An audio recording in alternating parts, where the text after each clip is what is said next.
I'm Erica Vetrini. Join us for this very special program as Access Health goes behind the mystery with an in-depth look at Huntington's disease, otherwise referred to as HD.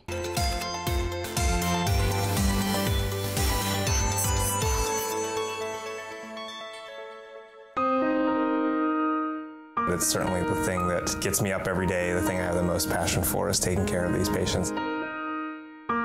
This is a disease that has been called the most disastrous disease known to man. The cycle of despair goes from one generation to the next, and there's no way really to stop it.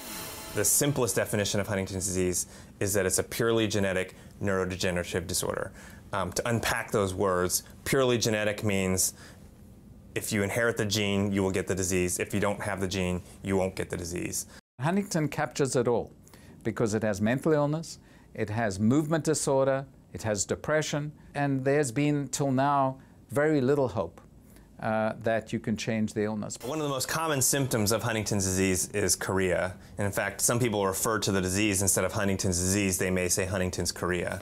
Chorea, the term, comes from an old Latin word that means dance. Chorea, while it's the most common of the symptoms overall, and certainly the most common of all the motor symptoms, there are many other motor symptoms as well. Other motor symptoms of Huntington's disease besides the chorea would include impairment of eye movements, impairment of speech, impairment of swallowing. I've known Mike and Myra. I've been their treating physician for about 3 or 4 years now. The job I had was pretty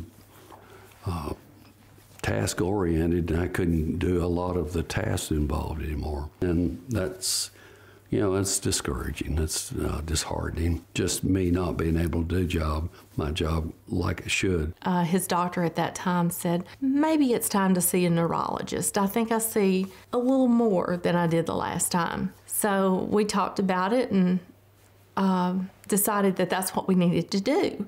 Not just stop here, see if there's anything else out there, get another opinion. Patients come in early and are motivated and aggressive. I'll be as aggressive as the patient and the family wants to be. Right now, that's the biggest part of, I think, my caregiving is just watching him.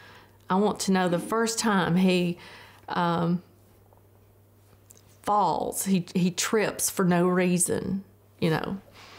And fortunately, we haven't had that, but I'm ever watchful. But I always believed as a scientist, as a physician, and an optimist, that there's much we can do. In the battle, against HD, in Faisal. Register at hdmotorsymptoms.com to be among the first to receive educational materials and resources.